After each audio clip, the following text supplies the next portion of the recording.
Hi எல்லோருக்கும் வணக்கங்க. இன்றைக்கி என்ன வீடியோ பார்க்க போகிறோம் அப்படின்னா, எப்பயுமே சரிங்க அமாவாசை அப்படின்னாவே குட்ட முனியப்பன் சுவாமி திருக்கோயிலில் பார்த்தீங்கன்னா, அன்னதானம் ப்ளஸ் பார்த்தீங்கன்னா, அங்கே பூஜை சூப்பராக இருக்கும்.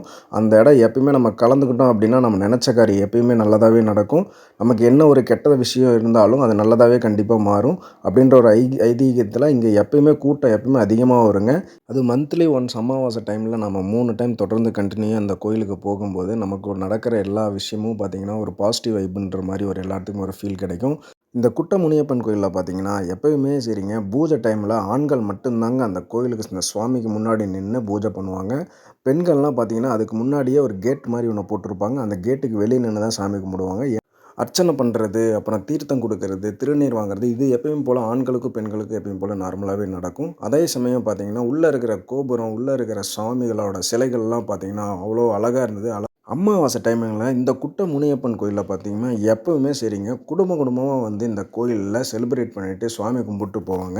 இந்த குட்ட முனியப்பன் பார்த்தீங்கன்னா, எடப்பாடி ரோட்டில் பார்த்தீங்கன்னா, ஒரு வில்லேஜ் இருக்கும். அந்த வில்லேஜுக்குள்ளே இந்த கோயில் இருக்கும். உள்ளே போனீங்கன்னாவே கிட்டத்தட்ட ஒரு 2, 3 கிலோமீட்டர் உள்ள தள்ளி தான் இந்த கோயிலே கட்டியிருக்காங்க. ஸோ, அதுக்கு பக்கத்துலேயும் பார்த்தீங்கன்னா, மலை ஒன்று இருக்குது. அந்த மலையும் பக்கத்துலேயே இந்த கோயிலும் பார்க்கும்பொழுது அவ்வளவு சூப்பராக இருக்கும்.